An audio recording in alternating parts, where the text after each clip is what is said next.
Vanessa Redgrave, in her own words. Acting in the 60s. BBC Television, 21st of January, 1967. Well, I wanted to dance. I'd trained to be a dancer for a long time. That's what I wanted to do. That's what I always really wanted to do. Goodness knows why.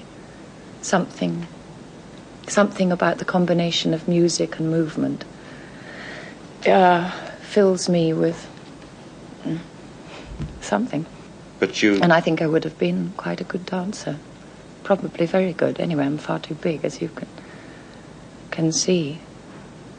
Well, when I was a child, and there wasn't, many things to do because of the war and being in the country, and you couldn't get lots of outside fun to do. We used to improvise day long, weeks on end, for years and years. We improvised. It was like the Pearl White series. My brother and I improvised situations with characters. And so what with that, and knowing that there was a profession, knowing at close hand that there was a profession in which you can go on doing this, I just carried on. Can I have a light? Thank you. So anyway, you began your career, Vanessa, conventionally enough, by going to a drama school, the Central School. Was that what you wanted to do? Yes, it was absolutely what I wanted to do. There was a brief moment, because of the singing and dancing, where I nearly thought I'd start a musical comedy right from the bottom and carry on training as a dancer and as a singer and, audition to get in the choruses and so on. But then I thought, well, but I really do want to be in plays. It's going to be much more difficult getting into plays if I've never worked on the processes of working on plays and acting than vice versa. And so I went to Central, and which was a very important time for me because I was a very, very slow grower.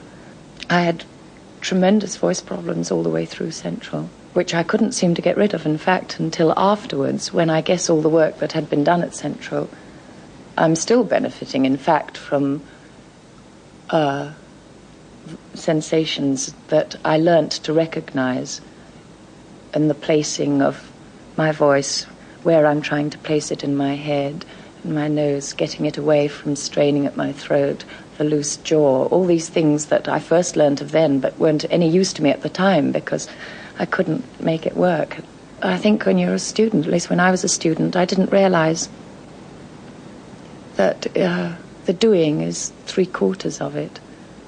Through an infinite variety of doing something, you discover what it is afterwards, whereas there one tended to be perhaps too careful, too fearful, too cautious, too inhibited.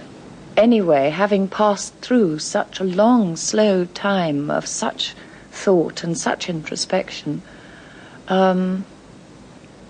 I am now in a very different sort of attitude about how I go about my work myself. I, for a start, no longer find myself saying what would be true in this situation and discovering what might be true and then doing it.